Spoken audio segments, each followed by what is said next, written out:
the 9th chapter of the book of Romans, verses 1 through 5. And it reads, I say the truth in Christ, I lie not.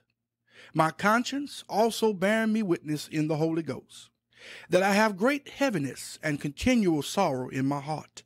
For I could wish that myself were accursed from Christ for my brethren, my kinsmen according to the flesh, who are Israelites, to whom pertaineth the adoption, and the glory, and the covenants, and the giving of the law, and the service of God, and the promises, whose are the fathers, and of whom, as concerning the flesh, Christ came, who is over all, God blessed forever. Amen. Now, Paul's heart went out for his Jewish nation. He wanted every Jew to be saved. The nation of Israel is a special nation in the eyes of God. Paul explains in detail. Number one, the adoption. This was national and pertained to the national entity and not to separate individuals. The only nation that God ever called his son is the nation of Israel. The second thing, the glory. This was the physical presence of God with them as manifested in the tabernacle and later in the temple. Number three, the covenants. God has made many covenants with Israel, which he has not made with any other nation. Number four, the law.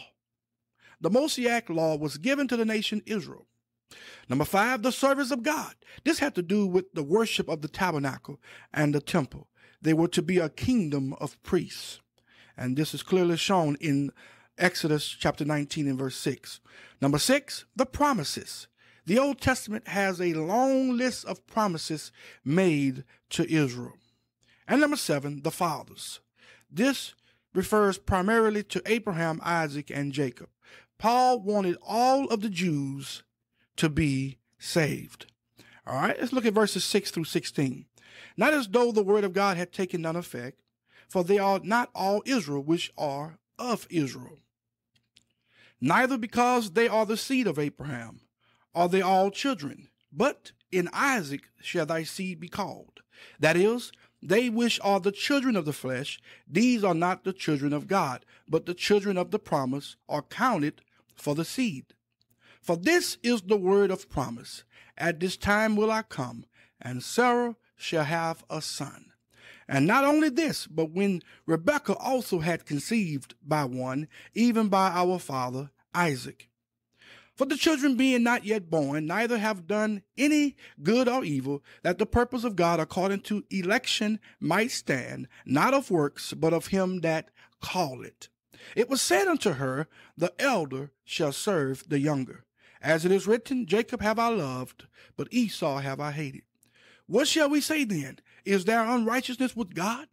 God forbid. For he said to Moses, I will have mercy on whom I will have mercy, and I will have compassion on whom I will have compassion. So then, it is not of him that willeth, nor of him that runneth, but of God that showeth mercy. Now, no one is to question the sovereignty of God. He does what he chooses to do. He shows mercy to who he decides to show mercy to. His favor rests on whom he chooses it to rest on. He accepts some and he rejects others. Jacob have I loved, but Esau have I hated. Now, the word hate here means reject. Someone may say, why did God reject Esau? It is easy to see why Esau was rejected. He was an ungodly fellow, filled with pride, and from him came a nation that wanted to live without God and turn their backs on him. Now, why did God love Jacob? God is sovereign, and he made his choice according to his sovereign will. All right, let's look at verses 17 through 24. For the scripture said unto Pharaoh, even for this same purpose have I raised thee up, that I might show my power in thee, and my name might be declared throughout all the earth. Therefore hath he mercy on whom he will have mercy, and whom he will he hardeneth. Thou wilt say then unto me, why doeth he yet find fault? For who had resisted his will? Nay, but, O man, who art thou that replies against God? Shall the thing formed say to him that formed it, why hast thou made me thus? Had not the potter power over the clay, or the same lump, to make one vessel unto honor and another unto dishonor? What if God, willing to show his wrath and to make his power known, endured with much long suffering the vessels of wrath fitted to destruction, and that he might make known the riches of his glory on the vessels of mercy, which he had afore prepared unto glory, even us whom he had called, not of the Jews only, but also of the Gentiles? Oh, I like that. Look, now watch this. Paul is continuing his thought on the sovereignty of God. We're looking at the sovereignty of God. He gives an example of how God hardened the heart of Pharaoh. Then he combats the reasoning of natural thinking. The reasoning was this: if God hardened the heart of Pharaoh, why should he find fault with Pharaoh? Wasn't he accomplishing God's purpose? Paul answers with the example of the potter and the clay. The potter has power over the clay. The potter forms some clay for honorable uses and others for dishonorable uses. Now, if a human potter can do this, certainly the potter of all potters have the right to do what he wants to do with the clay, with humanity. Hallelujah. Look at verses 25 through 33. As he said also in O.C., I will call them my people, which were not my people, and her beloved, which was not beloved. And it shall come to pass that in the place where it was said unto them, ye are not my people, there shall they be called the children of the living God.